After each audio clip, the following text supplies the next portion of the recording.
Hello everybody, we're back again, another replay analysis. This time we're going to be going over Blasto Magoo, who's going to be playing Luna, or for one of, I believe the first time maybe, not 100% sure, but he says he doesn't really play Luna that much, so he's not really 100% aware of the limits of the hero and fun stuff like that. So we're going to be going over maybe how he could have secured some farm a little bit earlier on, all that fun stuff.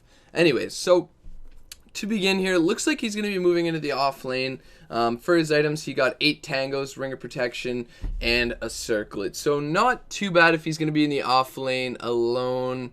I'll wait to see what these lanes are going to be like. Looks like he's ready to contest this rune. Probably going to go for it, even though he doesn't really need to.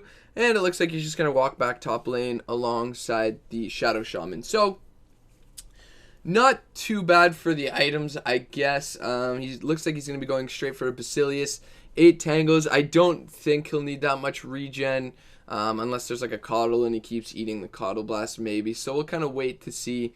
It's a little bit difficult to tell at the start. If you're unsure though, it's alright to just buy 4 tangos and then, you know, ferry out another 4 later on, something like that if you need to. But we'll kind of watch here. Nice there. Gonna get it deny. So pretty good. Just speed this up a little bit. See how it goes. Looks like he's gonna be against the Pudge. So yeah, he definitely did not need the 8 tangos here. If he does have them though, if you do find yourself in this situation, you should probably be trading very aggressively with whoever you're up against in lane, right? Because it seems like maybe the Disruptor is gonna end up showing up in this lane, which does make sense actually, but for the time being, at least, maybe trading a little bit aggressively. It looks like maybe he got abandoned here in his lane now. Looks like he's going to be solo against Disruptor Pudge here. A lot of pauses, Gonna wait to see what's going on. Alright. Not doing too bad. Keep getting kind of aggressive in this Pudge here. Doing pretty well, And now he's got an Ursa in his lane as well, which is odd. So it looks like Ursa's going to get a kill. Pudge not really realizing that he's under tower with a million creeps.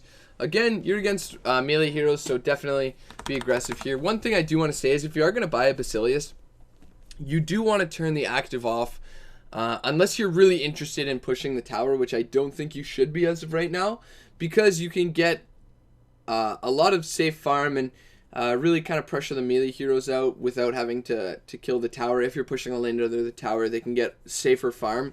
Whereas right now, if it's not really pushing out, you're keeping the creep wave, you know, somewhere around here. It's kind of dangerous for them, right? Like if you're around here or the Ursa's around here, you can easily get a kill on this Pudge. The Slark, he can pounce, so it's a lot harder. But you can pressure them out a lot more. If the Basilius is on your creeps, they've got an additional 2 armor, so they're going to be a lot stronger in lane. A lot stronger. 2 armor is pretty huge when it's just creep versus creep. So if you look at that, this one's already taken like nowhere near the damage of this guy here. And they're all targeting him. So, anyways, just something to keep in mind. It works the same for Aquila. You want to turn them off unless you're actively looking to push the tower. Then you can turn it back on. But I think if it's off and the creep wave's a little bit lower here, the Pudge and the Slark can't be as aggressive. So that's something right off the bat that we can see. Again, you've got 6 tangos, so you want to be trading a little bit more aggressively with your right clicks since you can, right? Like since you can be a little bit more aggressive, since you should have more regen than them. If we take a look at the Pudge, yes you do. The Slark has absolutely no regen. So again, being aggressive here is quite alright. You don't need to you know, run under tower or anything like that. But, you know, 1-for-1 trade, not bad. Gonna get some more kills here. Nice. Got your brown boots, which is good. Looks like you're just waiting to finish your Aquila. You could probably be a little bit more aggressive there. As long as you don't eat a hook, I think it's kind of tough for you to die. There's no creep wave anymore, so not so much. But while the creep wave's still there, it's alright for you. You do have quite a bit of armor. You do have 8 armor. So, and now you've got even more. You've got 9 armor. So you do want to turn the Aquila off as well. From here, you probably want to finish your treads. Dire's top tower is under attack. Looks like there's some skirmishing around. You should be, if you're gonna have the Aquila on, you should really be pushing out the tower pretty intensely here. You got a TP in case you need to relocate anywhere. Gonna get some nice pickoffs there. Unfortunately, you do die here. Perhaps could have lived if you bought a Belt of Strength at the side shop earlier on. But you know, that's whatever. Looks like you're going to TP mid. There's nobody here, so you're going to get some nice free farm. It's going to be kind of tough up against the TA because you can't really harass her. But you still got a ton of tangos to help deal with that. You're going to get a Morbid Mask. Morbid Mask isn't bad. Realistically, you shouldn't need it. I think always get Treads. If you're going to go Aquila before Treads, always finish up your Treads after that. Treads are just such a good item. Especially if you're learning to tread switch and you're teaching yourself to tread switch. Sure, Morbid Mask will help you jungle a little bit, but you're not really pressured out that much that you need to jungle, right? Like if you feel pressured mid, you should be farming top lane. There's nobody top right now. Like this is huge. This is actually huge because whenever you can farm in a lane, that's where you want to be farming because it's getting a lot more done for you than jungling. Sometimes if you're really good at jungling, it's a little bit more efficient, but farming in lane does a lot more. It puts pressure on the enemy team. It, you know, perhaps prevents them from using their jungle. You can move into their jungle after. Unfortunately, your ult only hits creeps here, which is like the worst thing that I've ever seen in my entire life.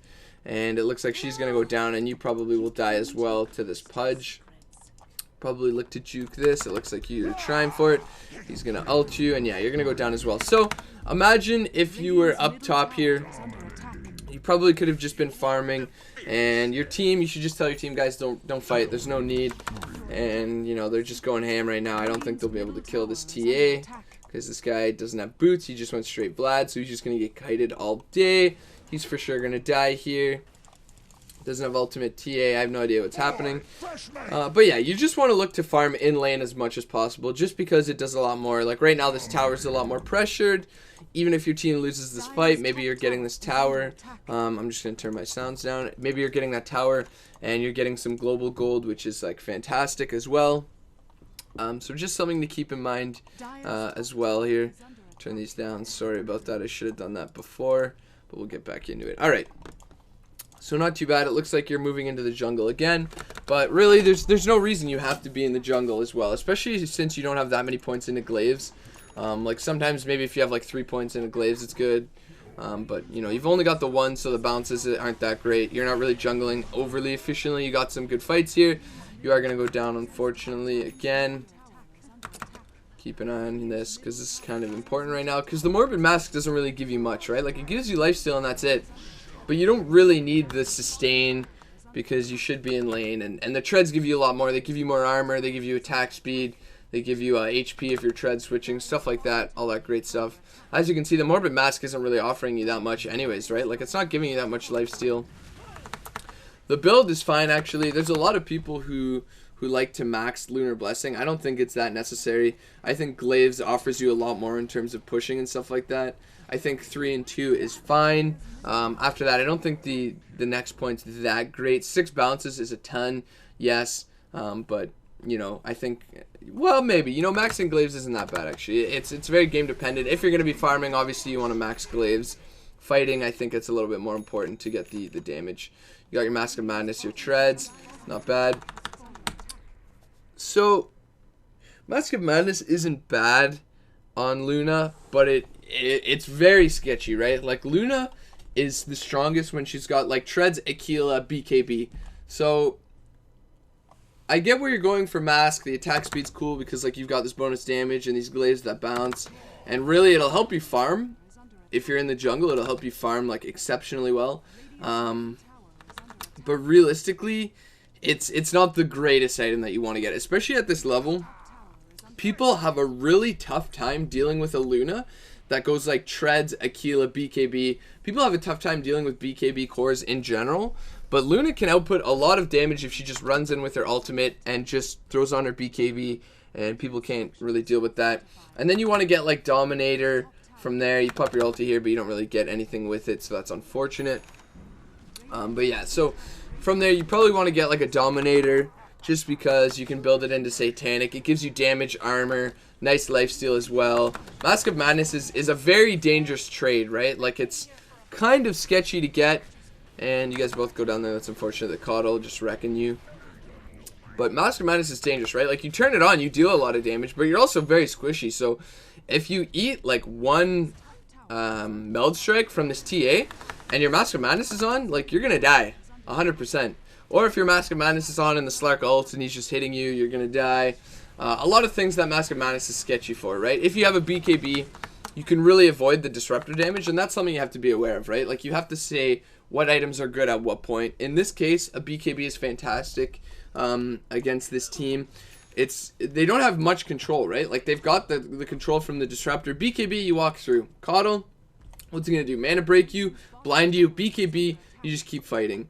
Pudge, you know, maybe he can ult you. That's a little bit annoying, but aside from that, you're not going to take damage if you're BKB'd anyways, and if you're ulted, he's going to take a ton of damage. TA, she can still meld you and everything, which sucks, but if you're BKB'd, you're just a lot harder in general to deal with. You've got more HP from that Ogre Club. You got some damage as well, which is always fun. So something to keep in mind. I think Mask of Madness was probably not the item. You're saying that you're not 100% sure how to play the hero yet.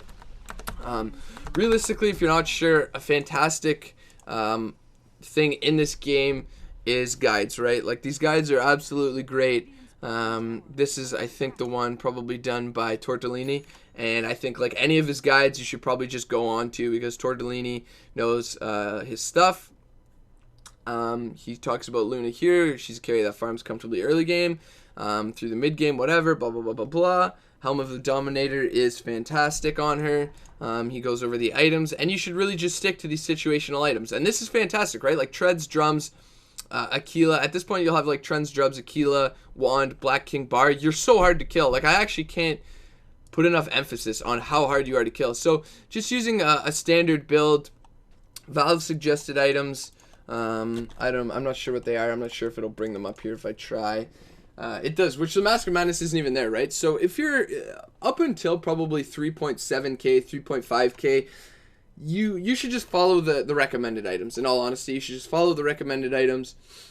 9 times out of 10, it's going to work out. Valve has really fixed them. You know, it used to be super wonky, like Battle Fury on Bounty. It used to be awful. Now it's not as bad. These recommended items I can certainly get behind. Treads, Aquila, Wand, Helm, BKB are great.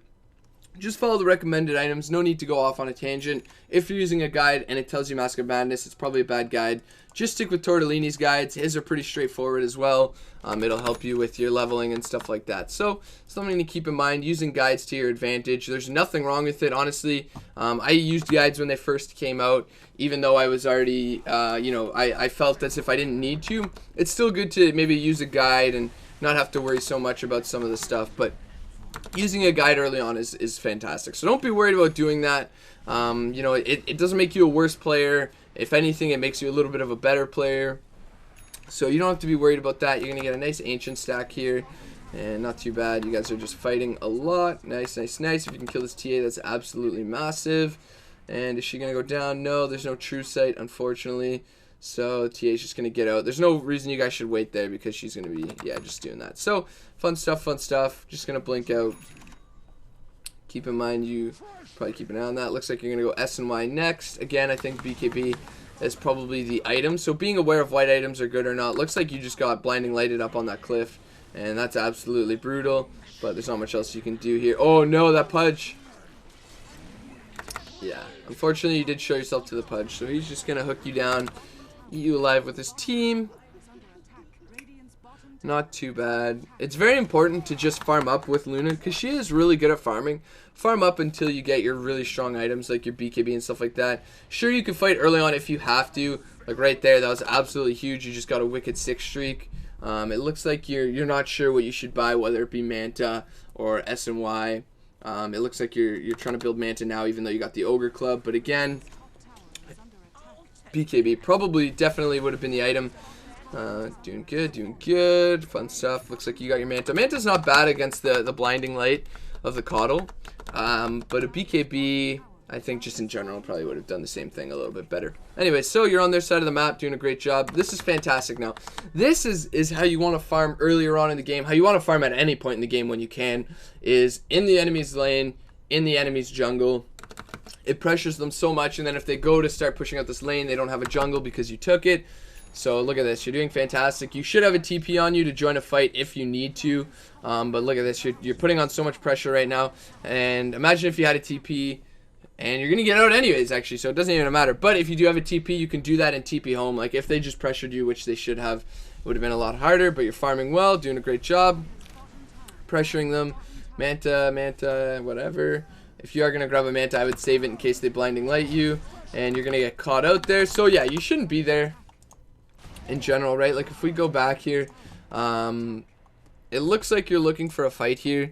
But if, oh my god, Reborn is so loud. It just plays everything after the reset. So where are you right now? So you're running in, but there's a couple things that are important, right? Like one, Jesus.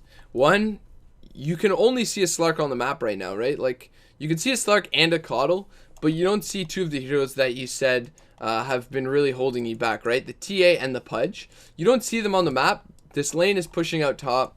So, you know, they're nowhere here. They're obviously nowhere here. They could be in their jungle, but with the Slark bottom and this Coddle just kind of not caring about what's happening, chances are they're around you, right? So you have to be a little bit careful of that. And it looks like you go for the kill, and unfortunately he's getting backed up by his team. So you do go down here, but you have to have some general map awareness. You don't have to be watching the map all the time. But if you're ever thinking to yourself, okay, I want to go for this kill, just look at the map real quick. If you can only see one X on the map here, probably not the best idea to take it. Sometimes, you know, there's nobody around them, but I find it's usually better to play safer in Dota than it is to play like more aggressively, unless you're very sure, right? Like unless you're higher MMR and you can safely say, you know what, I'm pretty sure it would be the best option for this TA to be in her jungle or whatever. Like it's not right now, I don't think it is, because they're way ahead, and why would she be in her jungle? So right now you should for sure be thinking like, they're definitely on my end of the map. I've got nothing in my jungle. I've got nothing around my ancients, so she could be doing our ancients, which is probably maybe the best idea for her. But anyways, something to think about when you're going for a gank. Just look at the map. If they're not really in a visible location, then just play it a little bit safer. Go back to farming. Again, you're a Luna. Once you get your BKB, you're going to be a lot stronger, especially since you delayed your BKB. It's not going to be a lower duration when you do start to fight now. So it's a lot stronger if you can manage to delay it. Go for it. It's a lot stronger because all these, you know, this Disruptor ulti, unless he's got Aghanim Scepter, no, he's getting it. But a lot of these things aren't going to be as strong because your BKB is lasting longer. Whatever. Going to be done with that. Go back to player perspective here and pay attention to how this goes. So yeah, you go for the stun. Looks like you're probably going to go for the... He's got Shadow Blade as well, so just clicking on him and recognizing whether or not he's got Shadow Blade is important. But you get absolutely blown up there, and there's not really much you can do about it. So you are going to go down. Yada yada yada, bot lane. And this is the worst when you're dead carry and you're just looking at all the farm that you're missing out on. So you're going top again, farming it out. You can see they're all mid. You should probably have picked up a TP at the side shop, because like this is really good, but if you don't have a TP to come back, that's not good, right? And it's generally safer to TP out than it is to run out. They just kind of let you get away here, but you're doing a fantastic job at pressuring the enemy team. You got a nice kill there, so that's fantastic. And you guys are doing great. Alright, alright. Sometimes, oh wow. Sometimes it's alright to buy a ward, especially if you're going to be playing aggressive. If I were you, I would probably buy a ward if it's on cooldown and just put it up here, right? Like, your supports probably aren't going to be running up there. You buy a ward, you put it up here, it's 75 gold. If it saves you once, it's fantastic. Or if it allows you to take a Rax when normally you would have backed because you're scared, again, it's fantastic. So don't be worried to buy a 75 gold ward as a carry. 9 times out of 10, it's like worth it. So just keep that in mind as well. People have a tough time, you know, saying, oh, I'm not the support, I shouldn't buy wards or dust or something like that. But you have to do it. And honestly, if it nets you a kill or if it nets you not dying, that's fantastic as well. There's a random stack there. I have no idea how that came about. There's a weird fight going on. You guys should honestly just be fighting in your base. So just telling your team, like, guys, we're behind. There's no reason we should be actively looking for kills. Actually, you guys are like a little bit ahead now, but you were behind most of the game. So you shouldn't have been out there fighting, and now you're the only one alive, and not sure if you can defend this Rax whatsoever. So you do have to be a little bit careful here. You get a kill, that's great. And it looks like you're going... So now it looks like you want to build into a Satanic, but you went for a Mask of Madness, so it's incredibly inefficient. I'd say go for a Butterfly now, for sure. She's probably not building into an MKB anytime soon. She's very far off, so if you grab a Butterfly, that is like really strong. So just keeping in mind... what they're building, what they've got. A Butterfly is good against the TA, good against the Slark if they're not getting an MKB. And look at that, BKB doing a ton of work for you. Looks like you're doing a fantastic job again. You guys are pushing, and great. So this is going well so far. Looks like you're going to get a Rax. It looks like you're actually going to win this game, actually. I didn't know that. I thought this was a loss for sure.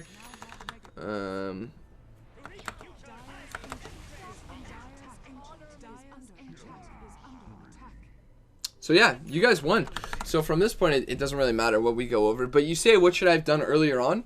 And what you should have done earlier on was just do what you did later on, right? Like, if it worked later on, why wouldn't it work earlier on? So, like I told you, you went mid, and then you moved into the jungle with that Morbid Mask. Realistically, you could have just been top lane essentially a lot more of the time because nobody was there. You could have been pressuring them more. I think something very important to take from this as well is that as you get better, people will, even if you're pressuring, you're going to need a TP because people won't just back up. They'll pressure you just as hard, and if you can TP home, like, that's your advantage, right? Like, when somebody else is pressuring and you're a carry in another lane, you have the defender's advantage.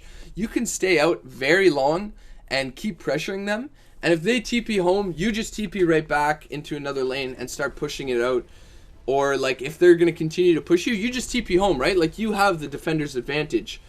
So it's very important to keep in mind, to keep a TP on if you're going to be playing like that.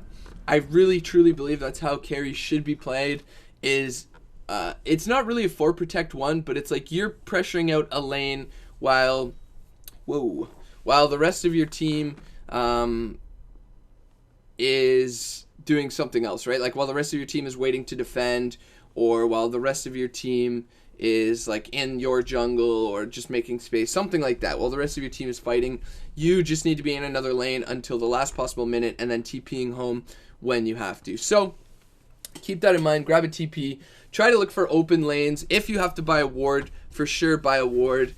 Be aware of your item choice. The Mask of Madness didn't really help you for anything early on, I would say. The Helm BKB strat probably would have been a lot better. You barely even used the BKB because you guys had already won at that point. So the earlier BKB means that you guys have a much stronger fight, right? Because now you've got a BKB. They can't control you as much.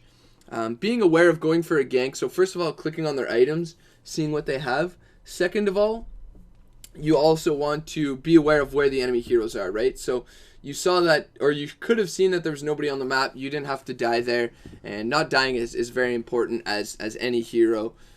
So, you know, just to keep in mind, hopefully this was somewhat helpful. It actually went by very quick, but, you know, was a good game. A little bit back and forth. You had some early regen that you didn't need. When that ever comes up, you want to start trading out that regen, because if you have twice the regen, you should be able to stay in lane twice as long as them, right? So if you're trading a tango for a tango, you've got 7 tangos, they've only got 3, right? So keep trading those tangos, keep trading that damage, make it harder for them to stay in lane, because the laning part of the game is actually one of the most important parts of the game. And if you can come out on top of that, then, you know, you're already ahead by a little bit. So good job there. You did well early on, you found some kills. You stayed in the lane. Again, remember, turn your Aquila or your Basilius off unless you're actively looking to push, because it's just going to make it, you know, your creep wave going under their tower. It's going to make it easier for them to farm that way. But a good game. Thanks for sending it in. Hopefully you got something from this. Maybe as you get better, you can send me another one. Sorry, I didn't get a chance to do the original replay, but with the whole Reborn shenanigans and, you know, whatever. Doesn't matter. Thanks again for sending it in. Thanks again for watching, guys. Hopefully you're going to look forward to my next replay analysis, because I've got a lot more coming down the line. Hey everyone, thanks for checking out the video. Hope you enjoyed it. Feel free to check out some of my other videos. I have my series From Lane to Lane, where I just cast some everyday pubs that you guys send me. I also do some more professional pubs, like games from Koikva, Miracle, whoever I can get my hands on from Dodobuff. I have a learning series as well, so feel free to check that out. There's some more info in the description, as well as some videos linked in the annotations at the end here. Thanks a lot.